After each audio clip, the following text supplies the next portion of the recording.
Good morning and a warm welcome to your show, Sunny Mornings in Boston.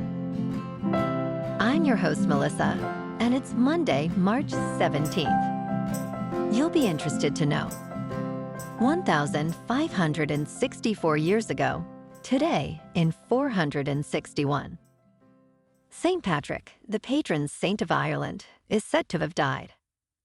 His legacy endures as his feast day is celebrated widely across Ireland and the United States, honoring his significant influence on Irish culture and Christian heritage. Happy St. Paddy's. So now you know. And now, it's time for the weather report. This morning there's rain, and it feels like 55 degrees, with 22-mile-per-hour wind. The sunset will take place at 5:44, and it will rise again tomorrow at 6:17. It looks like we're in for a cloudy day with steady rain and a high near 59, accompanied by a gusty southwest wind. Expect a good amount of rainfall, possibly up to an inch. Tonight, we'll see more rain before midnight with a low around 39 and light northwest winds. For all you beach runners out there, the first low tide Monday will be at 8, with a high tide at 2:15. The nearshore buoy at Cape Cod Bay reads 40 degrees for the water temperature. Looking ahead in the weather, expect a slight chance of rain showers Tuesday morning, then partly sunny skies with a high near 53. Wednesday remains mostly sunny with a similar high. Thursday brings a chance of rain late, with a high near 57. Rain is likely Friday, cooling down to around 47. Nights will be mostly cloudy, with lows in the upper 30s till low 30s. Bonjour, food enthusiasts. This podcast is brought to you by Versailles Cafe and Pastries in Encinitas. Nestled on El Camino Real South, just north of Encinitas Boulevard, this cafe is a haven for culinary delights. Indulge in their amazing Eggs Benedict or their gluten-free crepes. You can grab a panini for lunch or just breeze on through to get your morning coffee. They are open every day from 8 to 5. So stop on by and don't forget to tell them Sunny Morning sent you. In local news, in a significant development for the first time in decades, trains on the Massachusetts Bay Transportation Authority subway system have reached speeds of 50 miles per hour. Commuters on the Red Line's Braintree branch experienced this speedy surprise early Friday morning. This milestone marks the first time in over 20 years that subway trains have exceeded 40 miles per hour. According to MBTA General Manager Forein, the improvements are part of a commitment to enhance service. Additionally, officials plan to increase speeds on the Orange Line to 55 miles per hour later this year.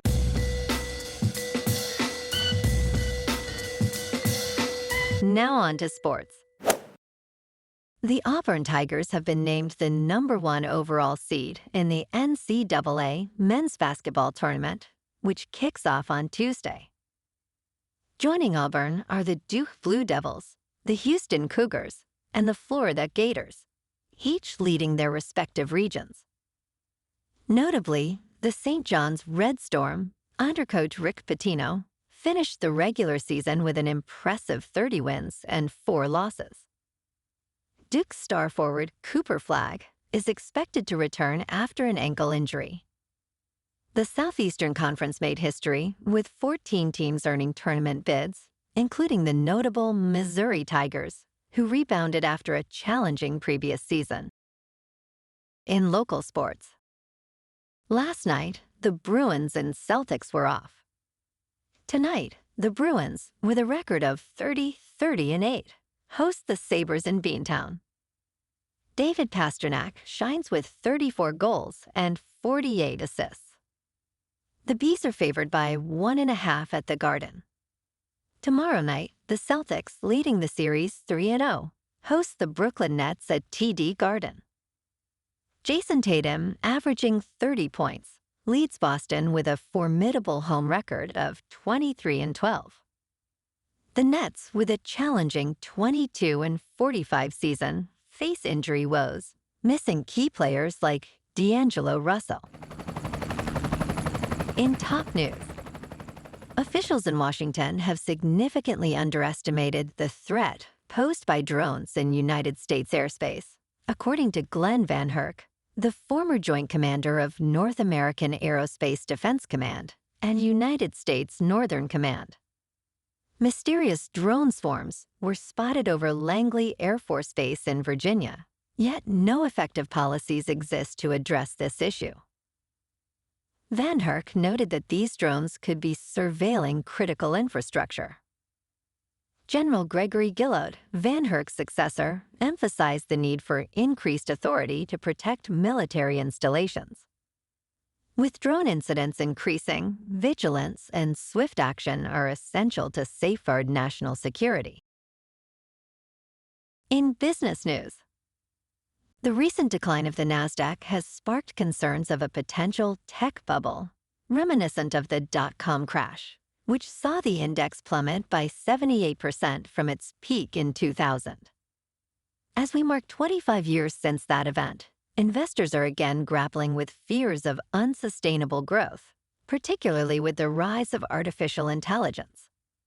According to experts, understanding market cycles is crucial. Current sentiment indicates we may be in the concern and fear phase, suggesting further declines could be ahead. However, some strategists argue that today's market does not exhibit classic bubble behavior, as valuations are supported by genuine profits.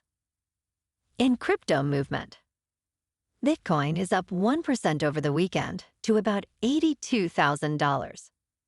Ethereum is unchanged at just under 1,900. And Goatse's Maximus is up 0.5% to 5 cents. Moving on to a more local vibe.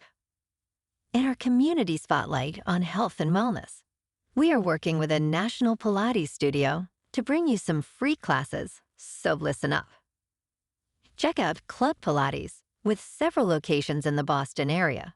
Pilates presents a comprehensive wellness approach, cultivating strength, reducing tension, and elevating mental well-being. Scientific research affirms its benefits. So now you can check out Club Pilates for a free class. With locations in Canton, Wellesley, Hingham, Brookline, and Framingham, just be sure to tell them Sunny Morning sent you by. And now, back to the show. Let's talk science. Two NASA astronauts, Barry Wilmore and Sunita Williams, are preparing to return to Earth this week after an extended stay aboard the International Space Station.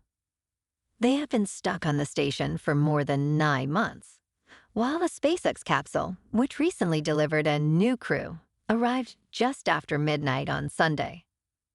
The astronauts' mission was originally intended for a brief stay, but complications with Boeing's Starliner stranded them. Both astronauts expressed readiness to return, with Williams noting that being in space is pretty spectacular, while Wilmore stated they trust NASA's decision-making regarding their journey home.